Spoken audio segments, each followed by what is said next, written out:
तो बघ तिकडे. अरे मी काय म्हणता, आपल्या एरियामध्ये आता इलेक्शन, आपला नेता कसा राहिला पाहिजे? पाय कसं आहे, आपला नेता असा असावा की जसं तो इलेक्शनच्या वेळेस आपल्याला मतं मागायला येतो ना, तसंच इलेक्शन झाल्यानंतर तुम्हाला काही अडचणी आहेत काय, तुम्हाला काही त्रास होतोय का, हे विचारायला सुद्धा आणि भाऊ तुला माहिती आहे, आताच्या नेत्यांना वाचता लिहिता सुद्धा नाही येत आहे. पुष्कळ सारे पदवीधर आहे जे इलेक्शन मध्ये उभे होत आहे, पण त्यांना सपोर्ट नाही देत कुणी. मला असं वाटतं ना की आजकालचे जे बेरोजगार मुलं आहेत त्यांनी रोजगार द्यावा, मला असं वाटतं. आणि सोबत सोबत आपलं स्वतःचं घर न भरता जनतेचा पण विचार करावा. हो ना, जिंकून आल्यावर तर पब्लिक पार्टी देतात आणि स्पेशल लोकांना आपल्या प्रायव्हेट पार्टी मध्ये इन्क्लूड करतात, तेच तर. है ना. दादा हे सर्व तर ठीक आहे, पण आमच्या शिक्षणाच्या दादा अरे शिक्षणाचे काय म्हणते, प्रायव्हेट स्कूल वाढून राहिली, भरपूर वाढून राहिली, पण सरकारी शाळेमध्ये एक ऍडमिशन सुद्धा नाहीत नवीन. कसं येणार आहे, प्रायव्हेट शाळेची 1,00,000 रुपये वर्षाची फीज आहे, गरीब तर अफोर्ड पण नाही करू शकत. मग शिक्षणाचा समतोल तिथेच होईल ना.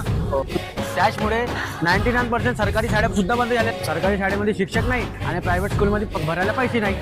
मग आता करायचं काय? आता करायचं काय म्हणजे पुढच्या इलेक्शन मध्ये मी पण उभं होऊन जाईन. हो, कारण प्रत्येक नेत्याला 5-10 करोड भेटतातच ना एका सीटची.